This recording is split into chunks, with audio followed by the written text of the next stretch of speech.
The only people who don't want to disclose the truth are people with something to hide. New developments tonight in the case of the Boston bombing suspects. Now, according to the Boston Herald, the two brothers and their parents, who no longer live in the United States, received more than $100,000 in taxpayer-funded assistance, which ranged from cash and food stamps to subsidized housing from 2002 to 2012. And now the state agency responsible for doling out the benefits is handing over hundreds of pages of documents to a House committee for review, as anger is now growing that taxpayers, that means you, are footing the bill for terrorism. Now, meanwhile, the older brother's radicalization and his associations are now raising questions about what we as a country can do to prevent these types of individuals from entering the United States in the first place. Now, should this impact our current immigration policy? Now, earlier I sat down with Coulter to get her take on this pressing issue. All right, joining us now, the ever shy Ann Coulter. How are you? Good to see you. Good to see you. All right. Now, we have the Boston bombing. We learn a lot of things that our law enforcement screwed up. Yeah. Our Department of Homeland Security, CIA was warning about this guy, FBI was warning about this guy, the Russians were warning about this guy. Yeah. How does this connect to the immigration debate? Because you were on the cover of Drudge last week, and the issue was immigration. It's not just about borders, it's also about visas. Right.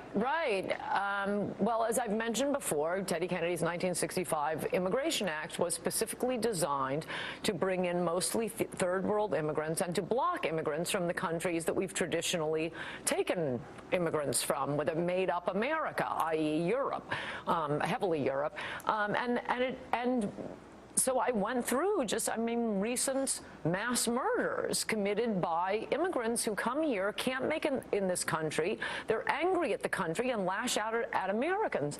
There are about a dozen of them just in 2010, 2011, 2012, committed by immigrants who were not, doing the jobs Americans wouldn't do. They were here like Suspect 1 and Suspect 2, which, by the way, have become the popular way to identify them because no one can pronounce their names.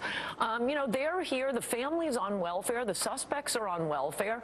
And meanwhile, they're talking about how they hate America. But the Saudi, this was a stunning statistic to me. Saudi Arabia literally had a 500% increase since 9/11/2001 in student visas. Right. All right, here's my question. And let me add to that point, often the refugee status, the asylum status is based on these guys being considered, they're being persecuted by their home governments. Sometimes they're being persecuted for the reason. I think that's how the blind sheikh got in. The guy who shot up the Empire State Building, he gets in, or maybe it was at the El Al counter at LAX. They get in because they're members of the Muslim Brotherhood, and Egypt doesn't like or whichever country it was doesn't like the Muslim Brotherhood. Why are we bringing them in? Yeah, no, we can be pretty stupid as a country. We have dumb politicians. Here's my question, though. If you grow up in Saudi Arabia, for example, let's see, you grow up in a society where women must be covered, where women cannot drive, women cannot be seen in public without a male that they are related to. They have the morality police walking around. You need 4 male eyewitnesses to prove rape. Right. And we know the issue of divorce and marriage and men. Right. And that culture is coming here instead of them becoming assimilated in our culture. But here's my question. But the point is, growing up there and then coming here, if you've been taught that that's the right way, then you're going to think that America's evil and open, and, well, look, women aren't covered. They're in bikinis. Right. I mean, shocking. No, not only that cultural difference, but because our immigration policy does not discriminate in favor of people who are educated, who speak English, who have skills we need, we are bringing in, pushcart operators, or these guys up in Boston who had no visible skills. I mean, the one where the father talking about, he was going to be a great doctor. He was studying to be a nurse, and he was failing all of his courses. How is this in addition to America? And the important point, I think, you have recent immigrants, 85% are from the third world.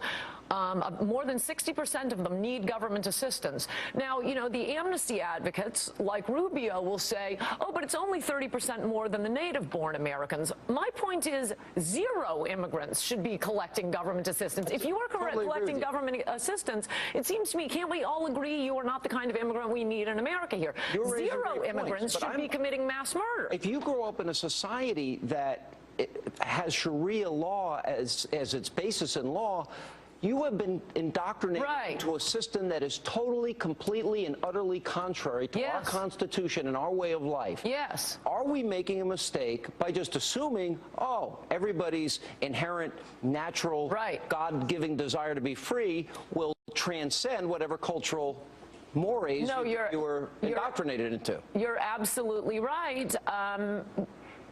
And 2 points on that. We've completely given up trying to assimilate them. We do not have, I mean, the worst place to send, I would say, anyone is to an American university. You could go into the University of Patriot, you're going to come out hating America, and this is supposed to be good for us, bring them. They already hate America. The second point is, I mean, there is a reason, for example, the Constitution says that to be president, you have to have been born in the United States. And it isn't just Obama that started these conspiracy theories. Chester Arthur, his father was from Canada, and there was a big hoo-ha over, was he an American? Because there is an idea that they were, I think, the only two presidents whose parents were not both born in America. There is something to having been here, to having been native. We know we have our own native-born losers, murderers, welfare recipients. Fine, we'll deal with them. Why are we bringing them in? Why are we importing more? And on your point about how they're brought up in the culture and everything, when I was speaking at Syracuse last week, an angry third worlder, I think a Muslim, got up and asked a question and said... Why do you say Muslim? What is Muslim? Anyway, I'm trying to be sensitive to how they say it. Okay. And he said, oh, but you have to understand, I mean, with an accent, clearly an immigrant, you have to understand that the reason we hate America is because of things America's doing around the world. And he was very angry about it. And I said, look, fine, I understand that. My point is, you should not be immigrating here. Stay in your country and hate us. Hate us over there. Yeah. I've never understood the American left and why they are not more outspoken, as conservatives are, for women's rights, that women that live under these oppressive regimes, that live under Sharia law, for example. All right, we got to roll. The only people who don't want to disclose the truth are people with something to hide.